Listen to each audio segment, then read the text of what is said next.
Alright everyone, please settle down. Class is in session. My name is TJ and I will be your lecturer for today.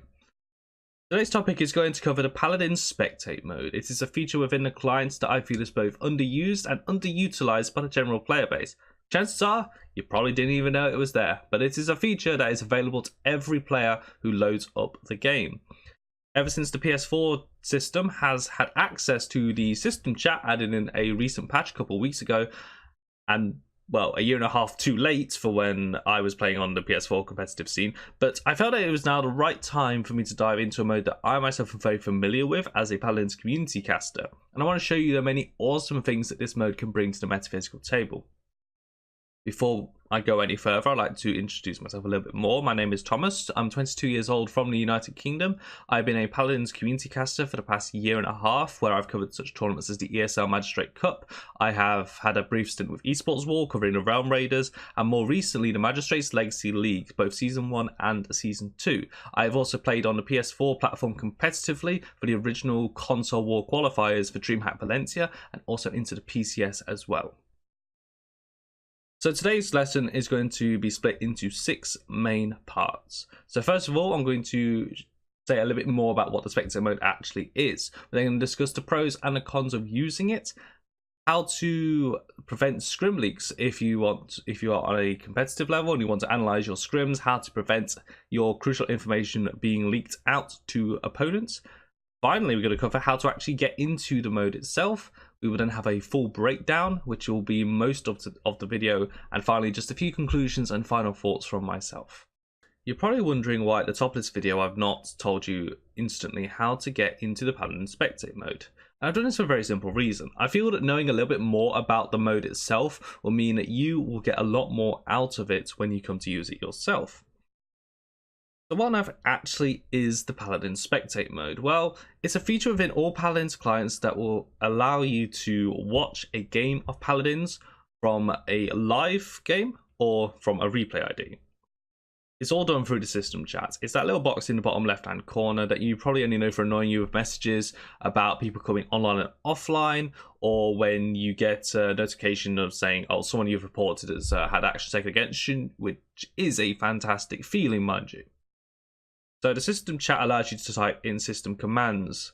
A couple useful ones that I use on a regular basis are /DND or do not disturb, which means you stop all of those messages that come into you. And if you want to message someone as well, it's simply /whisper.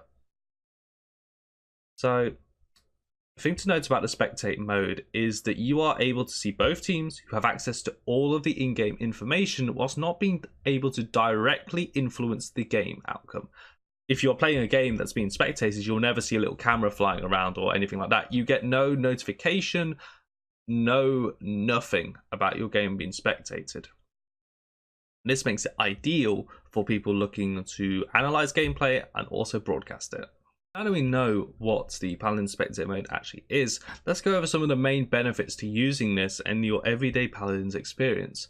First of all, it allows you to fully break down and analyze a game in action so you can pick it apart and dissect the game moment by moment. You're able to rewatch the game over and over again as many times as you feel appropriate. You can watch it from whatever perspective you feel is necessary. You can watch it from your perspective, your teammates, your enemies. You can even use the free cam and get a bird's eye perspective as well. I don't think I need to begin to describe how useful this is for post-game breakdowns and analysis. When used correctly, you're able to see the entire scope of the game, and you allow a team to learn and improve on the mistakes they make by highlighting some that are not always apparent from just watching player perspectives. It is an excellent tool for coaching purposes for this very reason. You're also able to focus on your own gameplay. The fact that you're able to see the entire scope of the map allows the player to have a better understanding of how your actions and positioning can not only affect your teammates, but also in the reactive play from your enemies. It can raise your game awareness by keeping you mindful that every action you do in the game has consequences. For the newer players in Paladins, it is also a great opportunity for you to watch your favourite pro players and streamers in their ranked and casual games. So if you really want to learn how to play a certain champion or role, and you know a player or a streamer who you think is insane, then why not watch their game at your own pace? You can break down the champion mechanics, their decision making, and you can then take that into your own games. You can also watch your friends as well and make fun of their mistakes and hype up the big plays that they can make. Finally, Something I can speak from experience with it for using for casting is that any stream you see of a tournament will involve the spectate mode or something similar in the case of LAN events and official tournament broadcasters, where they will normally use their own API system. The person streaming the game will be the one who is doing all the camera work, and a little bit more on that later on. Whether or not the games are played live or beforehand, the Spectate mode allows you to set up a very professional looking view of the game and allow you to hype up and break down some amazing plays from the highest levels of play. So now that we've covered the benefits, let's look at the cons, and I'm not going to beat about the bush with this one. The Spectate mode can be a buggy mess when you're first using it. When you're seeing what all the different buttons do, you will come across some that will break the Spectate mode, as in crash the game. Trial and error helps, yes, but by sticking to the recommended buttons that are highlighted in this video, I'll give you the greatest chance of making it through a game without the spectate mode crashing and burning. Why am I saying this? Well, there are some features within the game that are incredibly useful. The ability to go to certain timestamps, to toggle to specific actions and control the flow of the game as well. Useful features, yes, awesome as well. However, using them has a chance of breaking the mode. At the time of recording this video, I've not seen a recent patch that has fixed some of the issues with the spectate mode, so I will not be discussing them much aside from a general do not press this button section.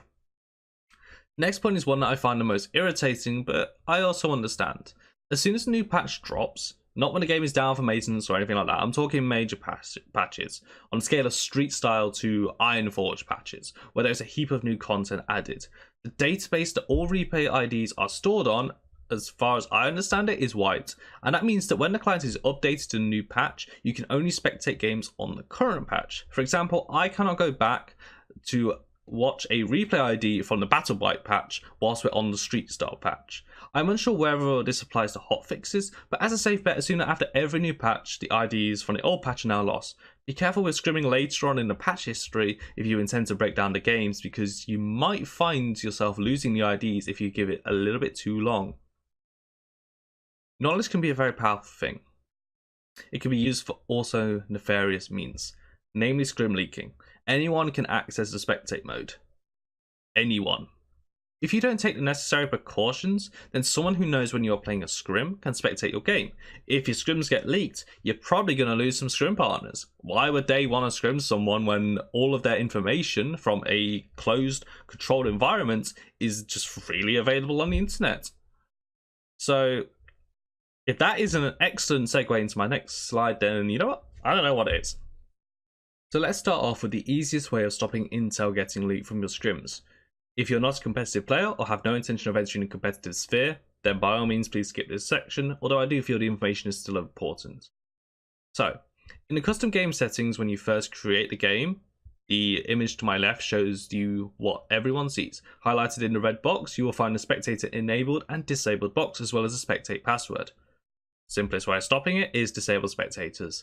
That means no one can watch the game. No one. You will not be able to access the game through the spectate mode. And that also means that you won't be able to access it either. So if you have no intention of watching your scrims back, then just tick that and, well, off you go. But always double check with the enemy captain as well, because they might actually want to break it down themselves. Is an even simpler way of doing it. Just set a password. Alright, create a password that your team and your opponents know so they can both access the scrim for later analysis and discussion. Yeah, that's it. In doing this, you ensure that the scrim is protected from outside watching, and in the event that someone does leak it, you reduce the pull down considerably to either someone on your team or someone on the opponent's team. It's a matter of precaution to set a password every single time, and this is what I would recommend if I was doing it. However, I cannot stress this enough as a caster, right? When you're playing in a tournament, please always check the settings that you're meant to change the custom games to in regards to spectating. It would be very awkward if you play a tournament game, an important one mind you, that is due to be streamed on an official channel and they can't load the replay ID because you didn't check the rules and adjust it accordingly. So just from all community casters, please do that. You know, that's really helpful. I've spoken a lot already about the pros and the cons, as well as how to set up your custom games with the spectate mode in mind, and it's now time for me to actually tell you how to access the spectate mode. If you've stuck with me for the duration of this video until this point, thank you very much, and I hope you understand that having a little bit of background knowledge can further enhance your enjoyment and value out of the spectate mode. So to my left are two different system commands that you type into the system text box in the bottom left hand corner, /spectate and /replay. If you want to spectate a live game that is being played, you type /spectate, then the player IGN, which is case sensitive, and then a spectate password if there is one applicable, or if there is one set up in the custom game as I've shown in the previous section. If it is a casual or a ranked game, there will not be a spectate password by default. If you want to watch a game back, then type /replay, get the replay ID, which is a 9-digit passcode that every single game has, and it's shown in the scoreboard as well as your match history, and then after that, any spectate password if there was one set. And that's pretty much it. Now here's my advice to people if they're watching games from scrims. If you want, in order to ensure that the replay ID is valid, then have someone spectate the stream live. A sixth person that you trust, or one of your subs, or whoever that you are going to know is not going to leak the information. The reason why this happens is that by typing /spectate into the game and then watch the game through from the pick and ban phase all the way through to the end, so when the final point is captured or pushed in or converted or however the game ends, you ensure that the replay ID is valid. Sometimes when you press /replay on any replay ID, it will sometimes come up with an error message, and it's a random string of numbers. And this happens when you either have typed the replay ID incorrectly, or the replay ID is not valid. And you only get valid replay IDs from spectating the game beforehand.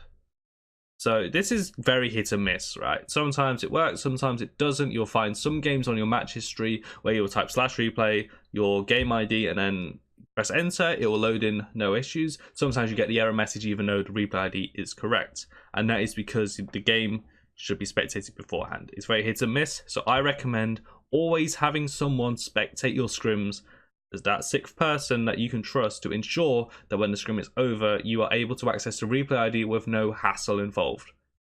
Simple as that.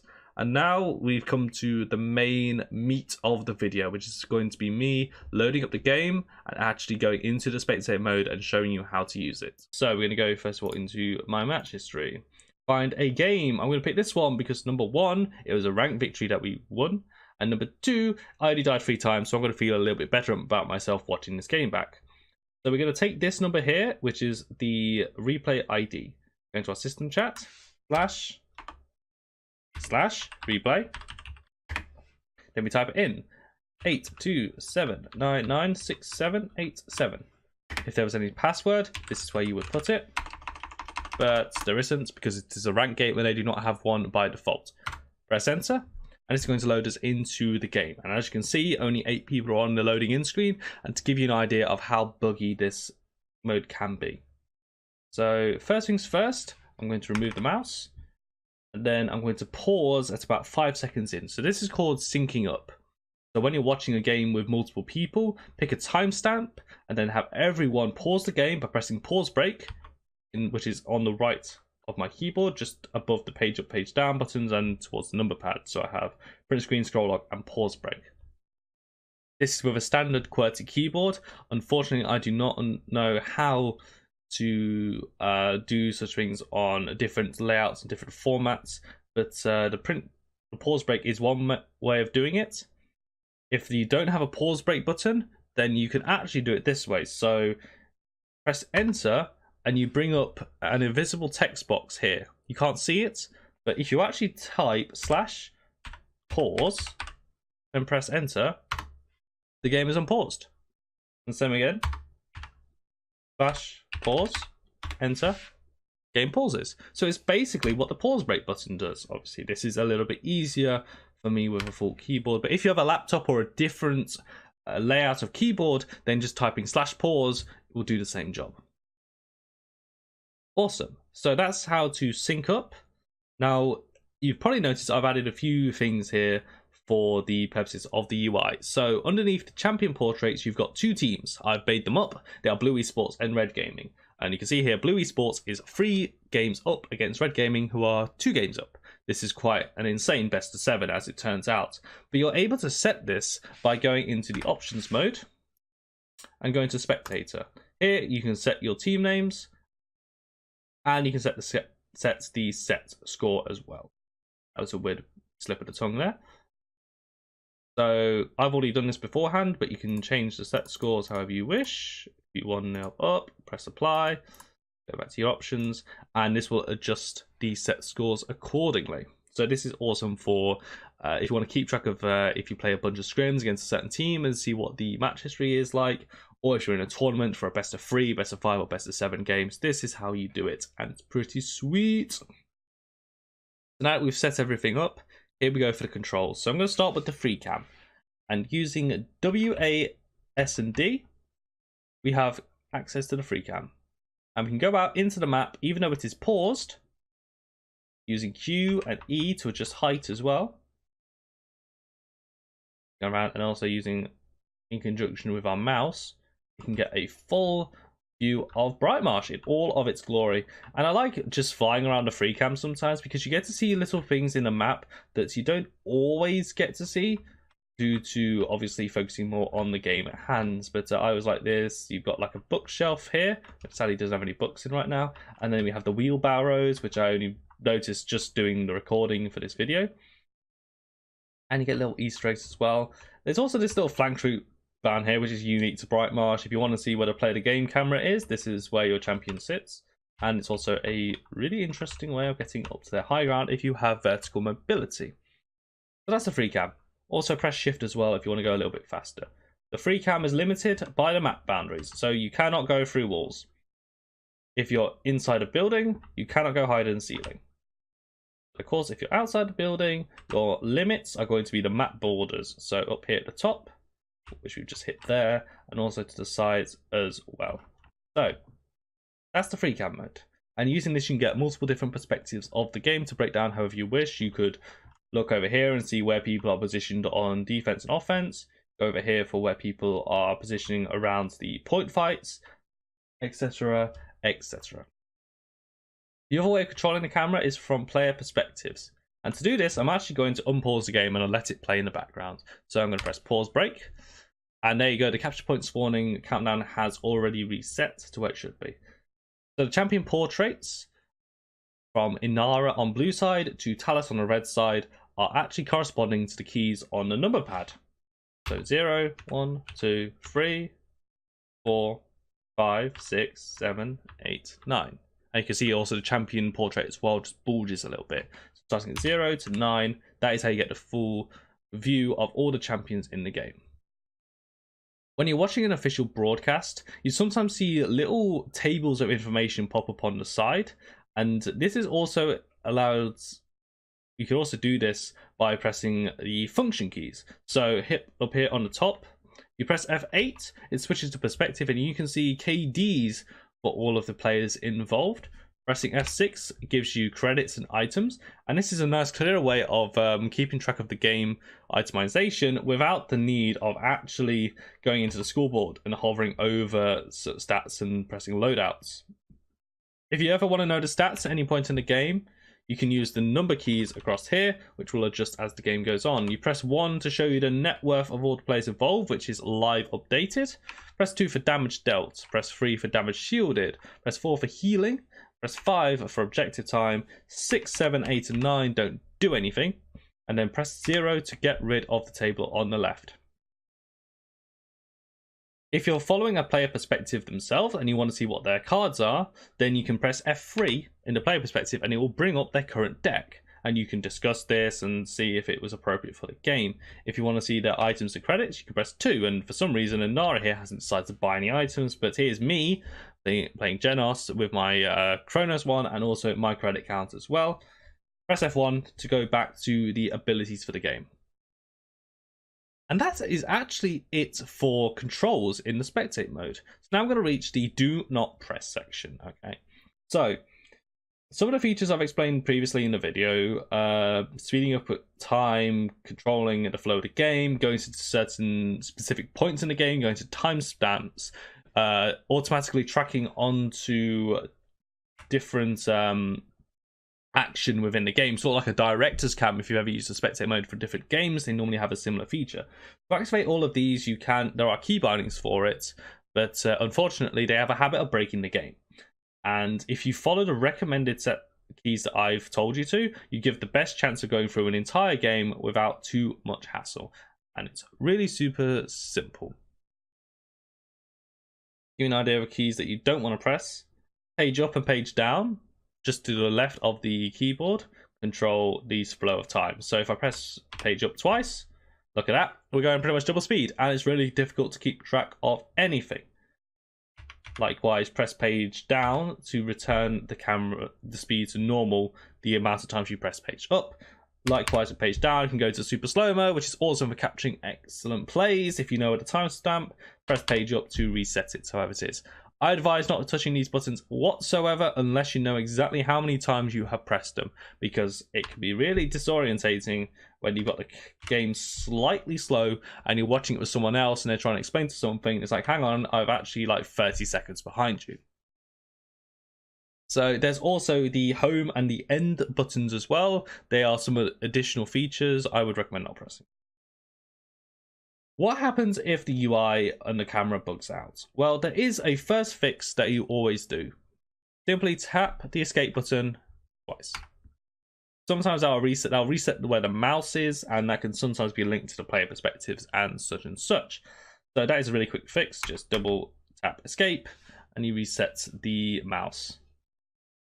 However, in the event that the mode is bugged beyond all compare, sadly, the only solution I found is to press escape and return to lobby. Just give up. Hopefully in the future, the Spectate mode will be improved upon with bug fixes, so we can actually utilize the full length of the features available. But until that point, it's just best to keep it simple, keep it easy, and hopefully you'll have an awesome time of looking back through your games. And that's going to round it up for this introduction into the game of the Spectate mode. With the end of that breakdown comes the end of this lesson, and just a few closing thoughts and conclusions from myself. Remember to set passwords on your custom games to make sure scrims do not get leaked. Remember to spectate any games that you wish to replay at a later date to make sure the replay ID is valid and can be used. If you have spectated a casual or ranked game from a pro player or streamer, then remember to ask them politely for the replay ID for that game so you can watch in your own time. The Spectate mode is a fantastic addition to the Paladins player's arsenal. It can help you improve dramatically by highlighting your own mistakes and how your actions and positioning can have consequences, and also showing you a few things as well of like, what you should have been doing in these certain situations, and also to improve your decision making and game sense. If you didn't know that the Spectate mode even existed, then I hope this video has been of use to you and you can take it away and use it however you wish. Don't get me wrong though, the Spectate mode does need some more work, and I hope that Hi-Rez and Evil Mojo decide to dedicate some resources to fixing these issues that have plagued the Spectate mode for a very long time, so we can get the full use out of all of its features and be of extreme fantastic benefit to us. All of the knowledge that I've shared to you today has come from my own experience, from the knowledge that has been passed on to me from my co-casters. So shout out to WolfieGG and GGJ for helping me with the Spectate mode and getting to grips with it. There's also a link in the description to a document written by Hi-Rez Vox, where he details the Spectate mode, some tips and tricks on how to use it for a broadcasting sense, on who to follow in certain situations, as well as a full in-depth key binding guide, and also a section of what not to press as well to prevent the game crashing. It is much more comprehensive than the video that I've sent here. Link again is in the description. So this is actually the first time I've done anything like this, really. I've never scripted a video or recorded one or anything like that. It's been a real roller coaster of learning on the spot really how to do it, and I will admit that this has been one of many takes in getting this recording to a decent level, and I am always welcome to more feedback, and hopefully we're going to be seeing much more of these videos in the future. But for now, the lesson is over. Thank you very much for watching, and leave a like and a comment and a subscribe if you're being very kind, and I hope to see you next time. Peace out. Sayonara.